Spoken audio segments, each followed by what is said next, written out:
So this is my promise to you. This is the last heavy message that I'm going to give in 6 months. I don't care what happens in the world. But it's not all heaviness. Some of it is joyful, and I think being able to identify it and to claim it is the gift of our faith. But let me start by telling you what led me to my reflections on this morning's gospel, and that's what gives us our hope this morning. It was a series of phone calls and messages. It started a few weeks ago when I received a phone call letting me know that Norm Phillips' wife, Millie, had just passed away. The very next day, I got a message that Val Hicks' stepfather, Shu, had just died. The very next day, I found myself on the phone talking to Jannie Stewart. She was making plans already to go out to Midland because her father, George, had just passed away.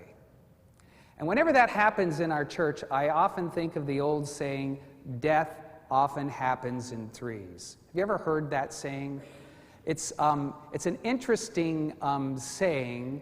It's basically, the concept of it is that when somebody dies, there will soon be another and then another. And some people say that it's an old Southern superstition. Other people will point to various celebrities as an example of why this is true. One that I remembered for years took place also in the summertime involving celebrities. It was the summer of 2009. Ed McMahon died, which probably means nothing to many of you who are younger, but he was a man on television for many years. So anyway, Ed McMahon died. The very next day, Farrah Fawcett passed away, and then just a few hours after that, the world found out that Michael Jackson had just died. And our culture, if you look at it from different perspectives, has always had this keen interest in the number 3. You can see it in our sayings and our expressions, where we repeat things 3 times, like I'm sure you've heard the phrase, it's about location, location, location. And we even reinforce the number 3 with our kids. For instance, when you look at children's stories, there's the story about Goldilocks and the 3 bears, and then there's the story about the 3 little pigs. And you can even go younger, back to nursery rhymes, like the one about the 3 blind mice. So there's always been kind of this fascination with the number 3. But according to psychologists, and I think this is an insight that I recognize and would claim to have a lot of understanding here. And the insight is this. Psychologists say that one of the reasons we look for patterns like that one is because we are really uncomfortable with the randomness of life. That makes us uncomfortable, that life can be so incredibly random. And many of you know this from your own experience. There are few things in life more random than death. And that's one of the things that Jesus is talking about in our gospel for today. And according to Luke, the whole conversation kind of got going because there was a man whose father had died. And I get the impression when I read this passage that there was probably some family drama going on. It doesn't say, but at the beginning of the conversation, this man says to Jesus, "Teacher, please tell my brother that he should be willing to share our inheritance." But instead of serving as some kind of judge or arbitrator between this man and his brother, what Jesus says is what you need to know and remember is this, that there is a lot more to life than accumulating wealth and possessions. And to illustrate the point, he tells them all this parable that we just heard, a parable about a landowner, a very wealthy landowner. And he had just received another abundant blessing. And so he says to himself, so what should I do? What should I do? I know what I will do. I will tear down my barns and I'll build bigger barns. And then I will say to myself, now that you have all the grain that you'll ever need, the time has come to just relax and to eat and drink and be merry. But then, that's when God will say to him, you poor fool. For on this very night, your life will be demanded of you. And then, who will benefit? And who will be blessed by all of these things that you have saved up for yourself?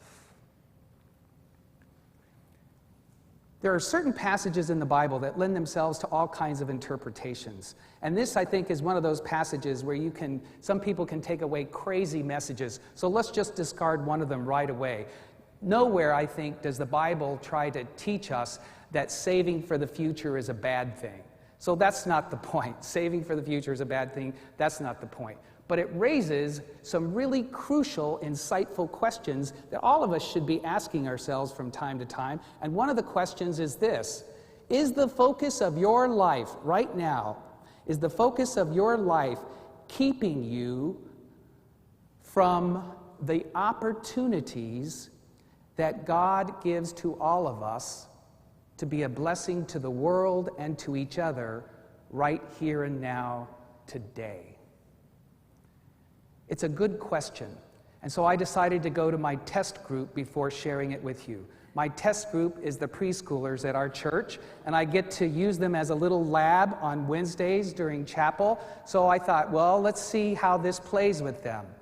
So I read the scripture, right over their head. It's like, whatever. It's like landowners, all this stuff. So I say, okay, so I knew that wasn't going to go well. So I came up with what I thought would be a helpful illustration. So I said, so do you like bubbles? Yeah! So now we're playing. So we're good. So they like bubbles, and I said, I like bubbles too. I love playing with bubbles. And so they're totally with me. And I said, and I guess what? I even have bubbles with me. And so now they're loving me. And I give the bubbles to a couple of our teachers. And I said, but now here's the thing. Those are like my bubbles. So when you blow those bubbles, I want you to blow them all up here because I'm really in the mood to play them. And I'm sorry, you guys, but these are like my bubbles. You'll have to watch. And they're like, what? So they start blowing the bubbles, and I make a big deal of it, and I'm dancing and playing and catching the bubbles and jumping up and down, and they're getting a little testy, I can see, and they're looking at their teacher like, this doesn't feel like God's love. Isn't that what he always talks about? And so finally then I make a big deal about being tired. I can't play anymore. I'm whipped. So fortunately, I still got all these bubbles, so I'm going to just save them for later. So keep blowing the last of the bubbles, and I'm going to get my little box, and it has a lid. And so then I was going around, and I'm catching all the bubbles. I would hold the box right under the bubbles. I'd put the lid on it, and they're staring at me like I'm nuts, but I do it until all the bubbles are gone, and then I ask them, so, I can't wait. I have enough here for next week, next month, next year. How many bubbles do you think I got? Well, they're no dummies. They're like, none. You have no bubbles. And of course, I opened the box and they were absolutely right, but they took no joy in being right. They were still angry because in my efforts to save them all for myself, they like totally missed out. They didn't get to play in the bubbles. So, you know, I'm not dumb. I gave the teachers some bubbles to take back to the classroom with them. But I said, here's kind of the message Jesus clearly wants people like me to know. And I think today I hope maybe you can understand a little of this as well, that if we become so focused on ourselves and the future that might not even come, then we're absolutely going to miss out on all of the wonderful moments and blessings that we should be experiencing and sharing with each other. And here's where the wonder of the good news bumps up against the harshness of life. And I think we need to acknowledge the harshness of life so we know that we're talking about the real world when we share our faith. And part of the frustration for me and the harshness of life is this: even when you get it right, let's just give us the benefit of the doubt. Let's say that the majority of you here, you understand that insight, and you commit yourself to being present, fully present, each and every day of your life, right? And that way, when God gives you blessings that are standing right there in front of your face, you can embrace them and enjoy them. If you're fully present, then you're also aware of the needs around you, and you can be a blessing to others. So let's say you're doing it right, and you're getting it right, and you're living out the life that God created you to live. That doesn't change the fact that a day will come when your life here will come to an end. And like the man in our gospel for today, we have no control over when. We have absolutely no idea how many days we'll be given. And worst of all, for some of us, it will probably be far sooner than anyone would want. I was reminded of that very powerfully just last weekend. And it happened because of some people I know in my life, not one, not two, but three. I'm not trying to spread an old superstition. It's just a coincidence. I know it was just a coincidence, but it was one of those coincidences that says, hello, in case you missed it, this is something you probably need to remember and don't forget. And the first one was a conversation with Lynn following worship last Sunday. He was telling me about a guy that he knows, in fact, a guy who's a member at the Y, and great guy, very successful, and shared his possessions. Was very involved in the community, very involved with Boys and Girls Club, which is one of the organizations that our church helps. And he was just out on the lake, boating with friends and with his daughter when he was killed in just a tragic boating accident. And his funeral was yesterday. After I talked to Lynn, I got home, I got a call from one of our kids. Our daughter that lives in Nevada, Stephanie, had just spent a whole week with us. She flew back to Reno and said, I'm here safe and sound. And then she's driving back to Elko, her house, and she calls me on the phone in tears because she had just been told that her best friend's roommate had committed suicide and she had just found him. And so we talked for a little bit. That same weekend, Ruth and I took our grandson, Donovan, to a funeral for one of his classmates, an 18-year-old girl named Rebecca Reed, an amazing kid. Donovan kind of grew up with her because she and her brother, their mom was a teacher at Duff Elementary, just like Ruth, and so they all kind of went through Duff Elementary together. She was like in the top 10 at Arlington High, had a scholarship to TCU, wasn't doing anything irresponsible, was just enjoying summer. Had an opportunity to go down to the Gulf with some friends to enjoy a few days at the beach, and there was an awful automobile accident, and it rolled over and she was killed. I think there were like 1,000 people at that service, which reminded me of how many lives you probably touch without even realizing it. And during the service, they played the song Somewhere Over the Rainbow. And immediately, I went, oh my gosh, oh, our tradition. Lord, be with those in need of help and those on their way to provide it. Amen. So as this song is playing for Rebecca's funeral, it made me remember, and some of you might recall, if you were at Millie Phillips' memorial service here a few weeks ago, one of the songs they included in that service was Over the Rainbow. A good friend of Norman Millie's sang that song for the service. And I'm not surprised that it's included in a lot of funerals, and here's why. You won't find it in a hymnal, right? It's not really a Christian hymn per se. But there is no denying that it somehow speaks to a yearning that almost everybody has, whether they see themselves as a religious person or not. This yearning that beyond this heaviness that I am dealing with, that there is something else, something beautiful, something wonderful that is beyond anything that I can see right now, or maybe even imagine. It's that kind of song. And many of you know that Judy Garland sang it in the movie The Wizard of Oz. And that's a song that transcends, and almost all of our generations here know it. In fact, I remember as a kid, does anybody else have this memory? They would broadcast it on TV like once a year. Once a year was all you could see it. And every time it would come on TV, I could not wait because I wanted to see the scene with the flying monkeys. They scared me to death. That was like one of the most scary things I'd ever seen as a kid. Well, I heard just this summer, and it was just an interesting article. I wasn't looking for it, but it was an old interview with the guy who directed The Wizard of Oz, and he was talking about one of the most powerful scenes in the movie that got left on the editing floor. And they were asking him why he left the scene out.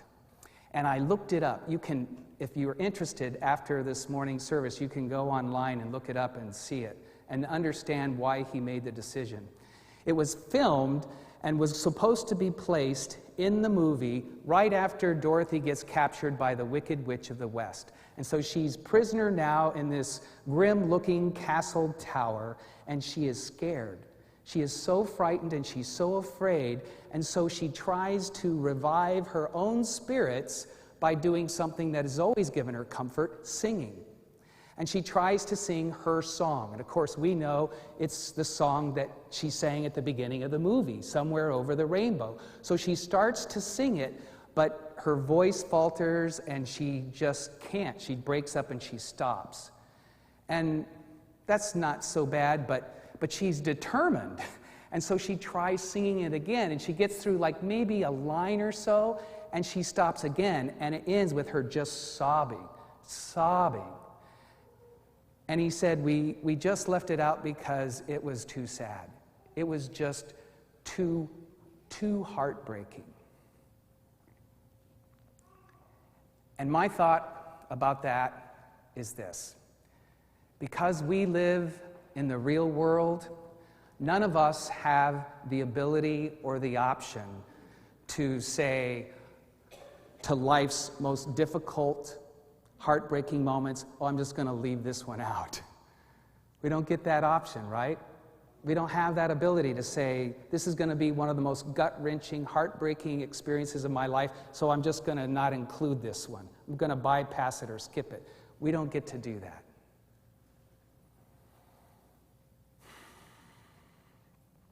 But according to the Bible, and this is where our faith speaks to the real world, in spite of the fact that that's true, in spite of the fact that we live in a broken world that's filled with uncertainty, we can live this day with joy and thanksgiving. In fact, we can live every day of our lives with joy and thanksgiving because through the life, death, and resurrection of our Lord Jesus Christ, God has already prepared a future for us that will be so beautiful and so wonderful, it will transcend anything that we can possibly imagine. And because God knows that between now and then, there are going to be some very difficult, hard days for each and every one of us, gut-wrenching, heartbreaking days, He has also promised us this, that I will give you my courage and my strength, that I will give to you the gift of faith, and lean on that faith because it will give you the ability to keep on singing. And if you can't do it alone, do it with each other, but keep on singing. And not only singing, but sharing with each other and the world the beauty and the wonder and the miracle of God's amazing, amazing love. Amen.